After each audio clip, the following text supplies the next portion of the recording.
Yo, Beth, that shit crazy. On a Monday, it's All Even with your boy Barry Green Jr. You can find me on Instagram, All Even Podcast. I'm on Twitter at All Even Podcast. You can catch the show on SoundCloud, and the show is also on YouTube. So like, subscribe, and share. Definitely appreciate it. It was a great weekend for sports. Lots to get into. The NBA is off to a great start. I'm going to talk about who looks the strongest and the weakest in regards to that. We have baseball. Of course, the drama continues in that sport. Touch on the Yankees and Aaron Judge. And the dumpster fire that continues to blaze in Queens. Opt-outs continue to rise in the NFL, as well as there's new life for the XFL. And the first candidate for the greatest segment on the planet, Dummy of the Week. So let's just jump right into it. What a weekend for the NBA. Man, all the games were great. I loved every single game. You had the Brooklyn Nets and Washington Wizards. You had the Lakers and Raptors. You had Boston and Portland. You had Houston and Milwaukee. Those are the games that stuck out to me. The Brooklyn Nets played great. Jared Allen had a big game. You had Karis LeVert that carried the way in the fourth quarter to kind of stretch the game out. And you had that kid Chioza. Man, he stepped up huge in that game. So the game was very interesting to me because you have two teams that don't have any of their stars, and they're trying to figure it out. The Brooklyn Nets are already in the playoff picture, and they're just trying to lock up their spot. But what you see from this team is a team that plays really, really hard. They have a lot of young players. They have a lot of players that have something to prove. Even with these stars out, these role players that are out, they are playing for a spot next year. So I love to see how competitive they are. And Jacques Vaughn has them playing really, really good. So I'm interested to see how they continue to grow in these next 6 games. For the Washington Wizards, honestly, it was hard to watch them. Like, there's nobody there, but they do have some young players as well. Troy Brown Jr. is stuck out to me. He's pretty good. Hachimura looks really good as well. So, they have a long road ahead of them to even be considered a good franchise. We're seeing Karis LeVert really take the mantle of leader and really hammer it home. Like, this kid is special, man. 34 points, closed the game out, looked real confident, looked like a seasoned vet. They have something with this kid. And if they can be able to put this team together next year with KD and Kyrie, this kid can be the third wheel. He can be the third star. He can be a guy that can make plays and take the pressure off the two other superstars. And then we had Boston versus Portland. Jason Tatum is something else. I called him coming out of college a professional scorer. He was going to be that guy to just hang 30 on you and you don't even realize it. You look at the box score, 34, 8, and 4. That's the type of game that he has, is that he's so good that he makes it look easy. Kid had 21 points in the first half. The Celtics were rolling. They were just dogging the Blazers. And then they kind of took their foot off the gas a little bit. Obviously, you got Dame Lillard and CJ McCollum. Those guys can fill it up quickly. Dame had a great third quarter. CJ did as well, and they cut the lead to about 6 points heading into the fourth quarter. And then, it was back and forth. The Blazers were up a little bit. The Celtics were then up. It was a back and forth contest in the fourth quarter, and then the Celtics closed it out 128 to 124. I like what I'm seeing out of Jaylen Brown, Jason Tatum. That tandem is great. And Gordon Hayward, as a third guy, man, he's really rebounded from that devastating ankle injury. And a lot of people had counted him out, and I'm so happy for him that he's able to contribute at a high level on his team. We all know what the Blazers are. There are two guys there that they can shoot the lights out. They can score 50 at any time. But it's the supporting cast that you question. Gary Trent had a great game, but is that going to be something that's consistent? Carmelo Anthony, can you rely on him down the stretch? He looks very good, so let's hope that continues for him. Yusuf Nurkic, phenomenal game by him as well. So you have your big three kind of, and they just have to make sure that they can get some guys that can hit some timely shots, play some defense, and they may have a shot to sneak in the playoffs. It's a long shot, but they definitely have a shot. Turning our attention to the Raptors and the Lakers, Kyle Lowry just ran all up and down the Lakers all night. They had no answer for him. You got Kyle Kuzma out there that's trying to guard him on switches, and it just didn't look good. The Lakers' offense was anemic. They shot 34% the entire game. It was just bad. Double teams for AD. He couldn't get going. He was being too unselfish. Danny Green was non-existent. KCP was nowhere to be found. Dion Waiters had a great game off the bench. And Alex Caruso had a game to forget. A lot of turnovers down the stretch, a lot of bonehead plays. And LeBron James is still working himself back into game mode. He still looks a little timid in regards to trying to push it another gear. I'm not worried about the Lakers, but I was disappointed in the effort. But listen, kudos to the Raptors. They came out with a game plan. They wanted to take the ball out of AD's hands quickly. Kyle Lowry had a great game, 33 points. Van Fleet was just lighting the place up. And you had OG Anunoby that was hitting clutch shots and playing great defense. So they had a great scheme. Guys were hitting shots. They looked like defending champs. So, everybody doesn't really give them a shot to win the NBA title, but they're going to be right there. So we're going to see how that unfolds. The Lakers better make sure that they get their bench situation straightened out, because you got J.R. Smith hitting the side of the backboard. He looks like exactly what he is. A guy that hasn't played basketball in 2 years. So it's going to be interesting how they work out the rotations and who plays and who doesn't. And then on to the nightcap, we had the Houston Rockets and the Milwaukee Bucks. Houston Rockets, they are the biggest anomaly I've ever seen on a basketball court. Nothing they do makes sense. It was a great game, though. Giannis had a great game, dominant game, 36 points, 18 rebounds. Brook Lopez had a phenomenal game, big double-double for him. Middleton also stepped up big. But James Harden and Russell Westbrook led that band of misfits to a big win. And if you look at the box score, you're going to be like, how the hell did this happen? They got out-rebounded by 29. They shot 39% from the field to Milwaukee's 49%. They got outscored in the paint 60-20. So how can this be possible? 3 categories: turnovers, 3-point shots, and steals.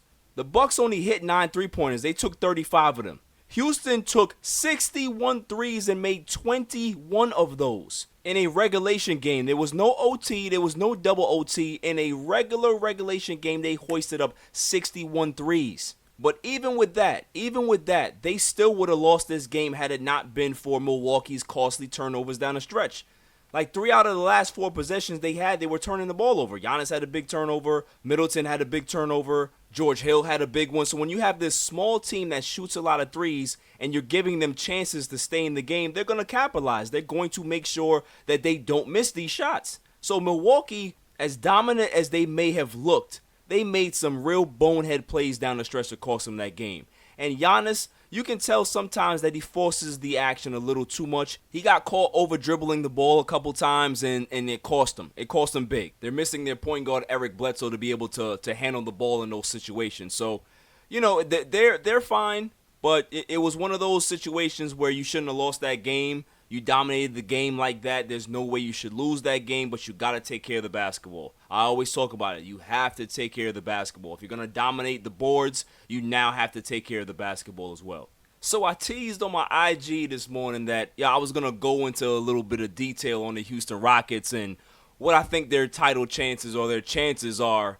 And here we are. Here we go.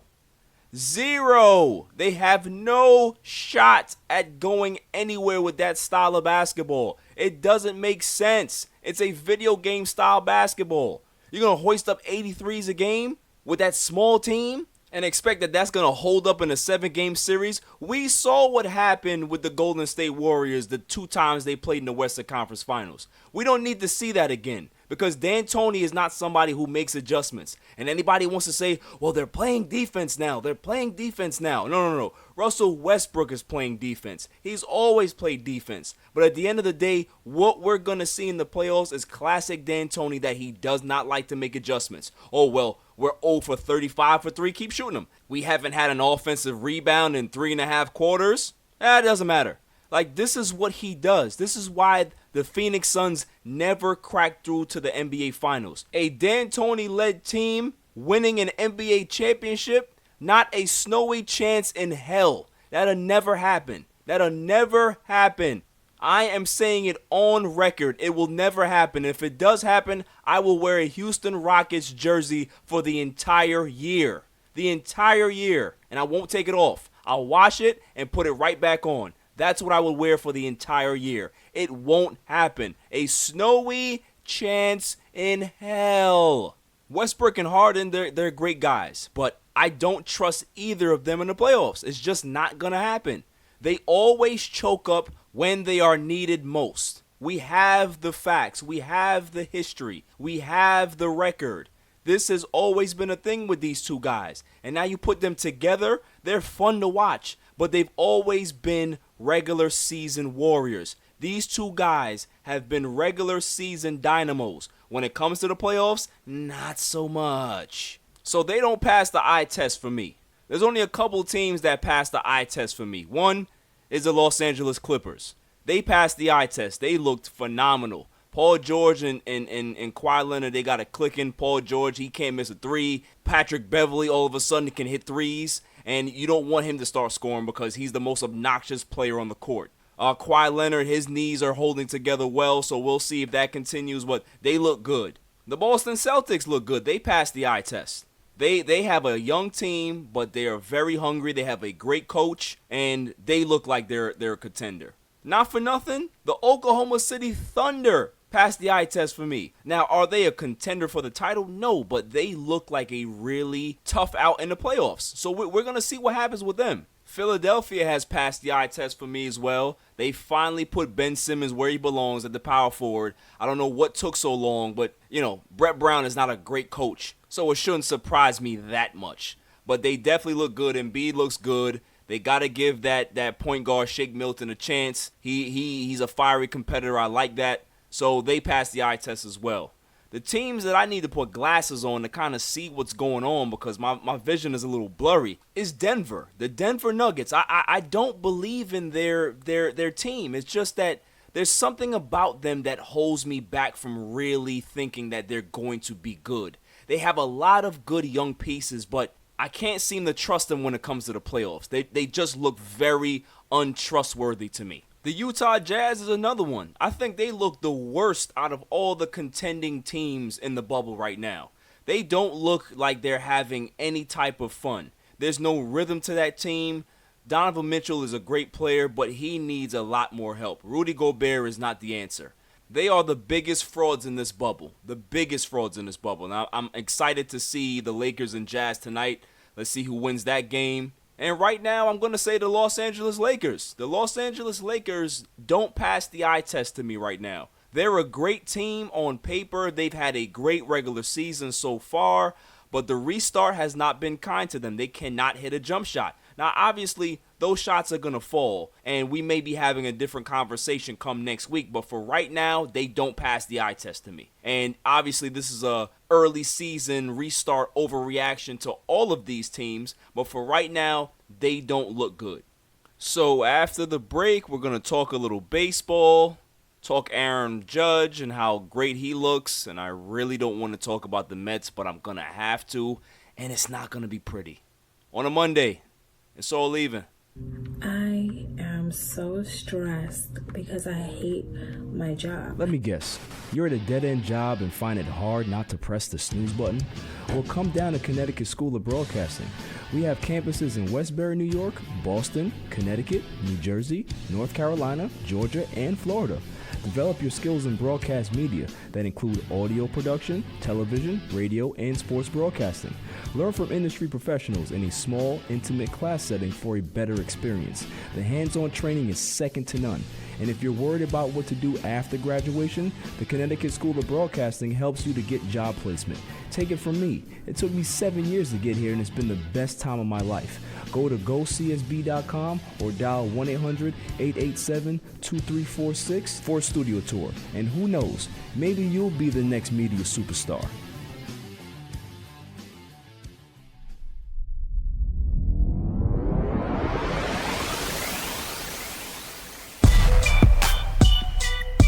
Welcome back. So let's talk some positive things about baseball right now. Aaron Judge. He's done something that hasn't been done in 13 years in pinstripes. He's hit home runs in 5 consecutive games, 6 overall in regards to home runs, and he's tied Alex Rodriguez in that respect. Aaron Judge is a monster. He's a beast. We all seen what this guy can do when he stays healthy. This Yankee team is just a runaway train. There's no way you can be able to stop them. You can just appreciate what you're seeing and just let it happen. Aaron Judge, if he stays healthy this entire season, this 60-game season, this race to 60, it's possible in 60 games he can hit 30 home runs. I can see that happening. The guy's a beast. He's 6'8". He's not supposed to even be playing baseball at that size. So the talent is unique. The power, the arm strength, everything about the guy just doesn't make sense. And of course he has to play for the Yankees, right? Like the Yankees don't have enough great players in their history. You're just adding another one to the list. But kudos to the Yankees. They're a dominant team. I actually like watching them play. I like seeing Aaron Judge. I like seeing Giancarlo Stanton. I like seeing Gleyber Torres. I like seeing Garrett Cole. So there's happy times with the Yankees right now. I can't say that for the Mets. I can't say anything positive about the Mets. So why start? The Mets are the biggest dumpster fire in sports right now.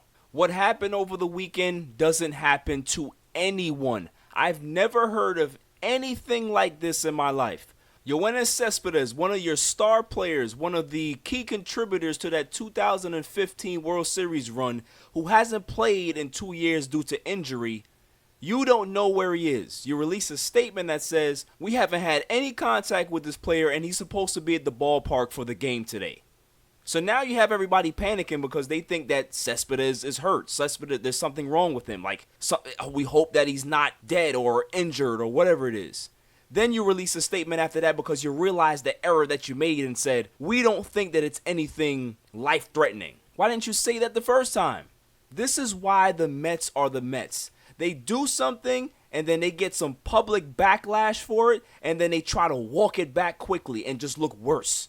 There's some reports that are saying that the Mets knew that he wasn't going to show up, that he was considering not playing due to COVID concerns. If that's the case, the Mets need to shut it down. They need to pack it up and get the fuck out of here. Because I'm tired of hearing the same bullshit that goes on with this team. I am so livid right now that you have no idea. I'm tired of covering negative bullshit from this team. I really am. I'm going to tell you what really happened in regards to Cespedes. I play pickup basketball. I've had plenty of pickup teams and, I put together a team in a league. We have great players that play on that team. We have decent players. We got bad players. We have a combination of everything. And if the season is not going well, sometimes you're trying to call people and say, hey, are you in for this week? So you're giving everybody a call and then your star players, you're hitting them up and they're not responding to you. They're not answering your calls. They're not answering your texts. And then a couple weeks later, you see them and you talk to them and they're like, yeah, man, the losing was getting to me and, things weren't really working out. So I just decided to pack it up. So this happens a lot in regards to ego and pride. What do you think Cespedes thought? I'm a star player. I'm getting paid all this money. I work my ass off to get back here to be playing. And you guys DH me. You don't play me all the time. And we're losing. We suck. So yeah, I'm going home. I'm not playing for y'all no more. I don't care. If this was the Yankees, Cespedes would still be on the team. Why? Because the culture is great. The culture is not toxic. This is what happened. For your star player to pack it up and then let you know through his agent that he's not coming back to the team for COVID concerns, there's more to this story. And trust me, we're going to hear about it because it's the Mets and they don't never keep anything in-house. There's more leaks than a faucet when it comes to the Mets. I am sick of this team. I'm sick of them. Everyone. It was a good thing that David Wright got spinal stenosis so he didn't have to deal with this nonsense. This continuous cancer that's going on in Queens. Now, was Cespedes right for doing what he did? Of course not. I'm not saying that he doesn't have some of the blame, but it's the environment that causes him to behave that way. If this organization had some class, he wouldn't behave that way because this never happens with another team. It only happens here. That's the problem. It's a consistent trend that happens here. It won't change until the Wilpons sell and sell everything. Not just the team. I want SNY. I want everything. I wish they had real life neuralizers that we can all have. So when the new owner takes over the team, we can just neuralize ourselves and say, man, this guy's had the team the entire time, right? Like, we can just erase all the bad memories out of our head. The bad memory neuralizer. That's what I need. Because I don't want to remember anything about this Wilpon regime. Anything. Nothing. Moving forward. Baseball has another problem, and they're called the St. Louis Cardinals. So the St. Louis Cardinal players and staff, they felt the need to go to a casino and put people at risk. I bash Manfred a ton in here. I bash him a ton. Every week I'm bashing Manfred. I'm going to bash him a little bit today as well, but this is on the players. Manfred can do so much, but the players have to have some type of responsibility. You're playing baseball. Play baseball. This is an unusual time. Act like it. Everybody's making sacrifices but y'all. Just because you're rich and you're athletes doesn't mean you gotta act like dumbasses. Be accountable for your actions. Take responsibility. Show some concern for other people. Who cares how bored you guys are? Figure it out. Figure it out. You have a couple of months to get this season done. Do it. Go home to your families and rebound for next year. That's it. Everybody's making sacrifices. Look around the sport landscape. Everyone is doing it. Not just y'all. And in regards to Manfred, it's the same thing as usual. Deer in the headlights look. He has no clue about what to do in regards to how to move forward. What's the proper protocol to use to enforce this? They have to start enforcing things now. Get it together, Major League Baseball. I can't wait to get out of this segment. After the break, I'm going to talk a little NFL. There's some concerns on that front as well. And the XFL finds a hero on a Monday. And so I'll leave it. Yo, what up? It's your boy DJ G Money, representing that Flip the Script podcast. But listen, right now I'm listening, I'm tuned in, I'm tapped in to a brand new podcast called the All Even Podcast with my man Barry Grant. Yo, B, what's up, man? Congrats on the new podcast. I'm listening right now, I'm tuned in. Fire, All Even. We here, let's go. And we back, y'all. So the NFL has an opt-out issue. There's a lot of players opting out of this season. And what does that mean for the NFL? Reports have surfaced that a lot of players are practicing without masks, and this needs to be enforced. It's a bad look for the NFL, and they constantly keep doing this. They have to hold their players accountable. This is why you have a lot of players that are looking around and saying, yo, this doesn't look safe, man. I don't want to be involved in this. So I'm just going to opt out. I'll take the 150 and I'll go home. Can you imagine being in practice and you have to run routes or you have to do whatever and guys are just willy-nilly out there talking to each other, you know, in front of each other, no mask? Like, it must be an uneasy feeling. So they have to correct this. There's an image issue with the NFL.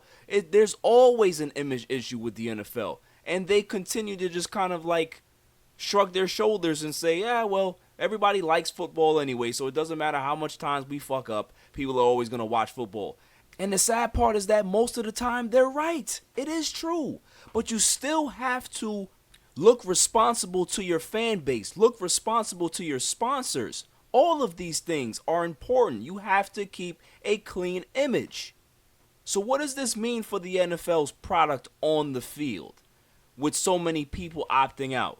It's going to be different, but what I can say is that it's going to give a lot of other players time to shine in the spotlight. It's really going to be a season of evaluation where guys are just going to come out of the woodwork that were never really on the radar before and they pop out. So on the player side, that looks really, really good. But I'm going to go out on a limb here. I'm going to say it right now. I don't think the NFL season is going to finish. I just don't see how it's possible without a bubble situation that they're going to be successful. Baseball is already having an issue. Football has double the staff that baseball does.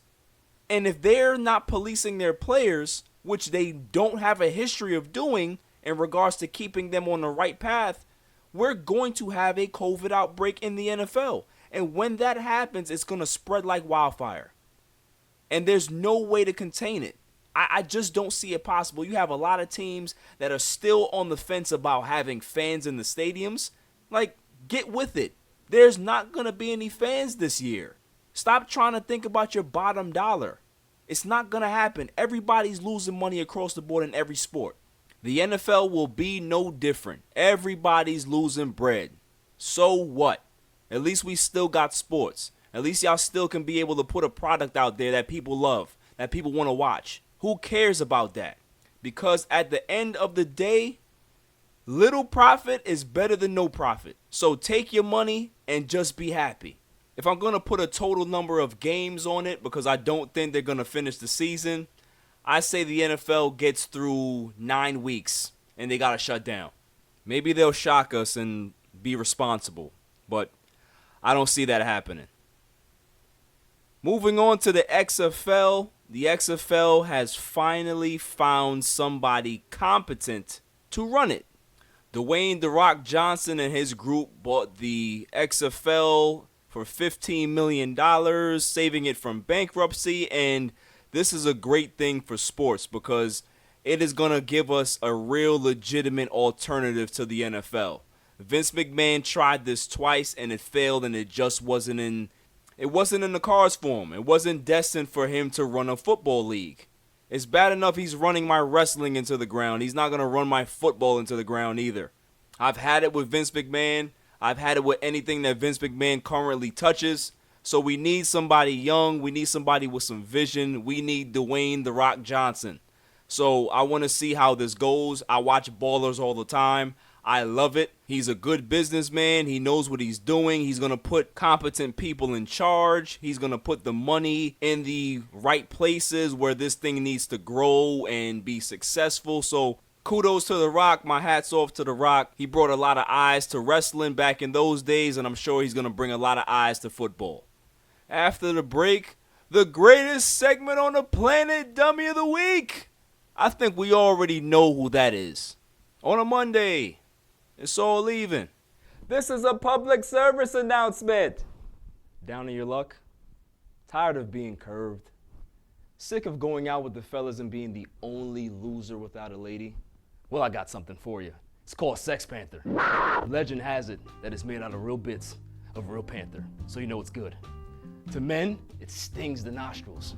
But to women, you may as well be a slab of meat in a dog pound. And that's not all it does. You could be getting ready to see that special fox and disaster hits. No money in the budget for gas, only dinner for two. No problem. The fumes from Sex Panther can give your car 38 miles to the gallon. Sold you yet? I thought so. For $69.99, go from unlovable loser to the cock in the walk. Sex Panther. 60% of the time, it works. Every time.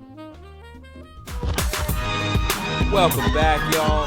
So without further ado, the greatest segment on the planet, Dummy of the Week. We pick our candidates on Monday as well as Friday, and then we pick a winner on that Friday show. So may I have the drum roll, please? And the winner is the New York Mets. As a whole, the New York Mets are my Dummy of the Week. They have an idiot ownership, idiot GM, and us as the fans who are Met fans are idiots as well. Because we continue to enable this team to do bullshit, to do nonsense. Every time they do something wrong, we say, all right, typical Mets, but they'll figure it out. No, they won't. No, they won't. They won't figure it out. Let's stop saying that. You're not going to continue to go to a restaurant that has bad food and bad service and eat there. You're going to go find somewhere else to eat. So why do we continue enabling the behavior? Why? I'll tell you why. We have Stockholm Syndrome. We've been kidnapped so long that we start to sympathize with our captors. The Mets are our captors. We cannot get away from them. Why? Because we love them. But they are a detriment to our health. So they need to change. They need to change, or they need to disappear or something. But we can't continue like this anymore. They can't continue to have these bad PR mistakes, these bad signings. We have one of the worst bullpens in the league. We can't hit. We can't do anything right. Nothing goes right with this team. When have you ever heard of a player not answering a phone call for the team that gives them money? You can't make this up. Cespedes just said, you know what, I just don't even want to play for this team anymore. I'd rather go home or retire. That's bad. That's Nick bad. We have sunk to a new low in baseball. And I'm not surprised. Why? Because it's owned by the Wilpons. Anything that the Wilpons own smells like it's been in a diaper genie for a week. It stinks to high heaven. Cespedes treated the Mets like the girl that's been clinging on to the guy all night, and then he gets the number and he never calls her again. And she's wondering what the hell happened. They had such a good time. He smelled the desperation on you and he left. That's what Cespedes did to us. He left us. And all we are desperate fans wanting to win. That's it. So the New York Mets organization, the New York Mets fans, we may never win another World Series, but just know that we are a candidate and possibly a winner for Dummy of the Week. That's all for this show. I'll see y'all Friday. In the meantime, stay safe. Peace. You can catch me on Twitter and Instagram at All Even Podcast. Listen to the show on SoundCloud. And check out my YouTube channel, All Even Podcast. And don't forget to share, like, and hit that subscribe button.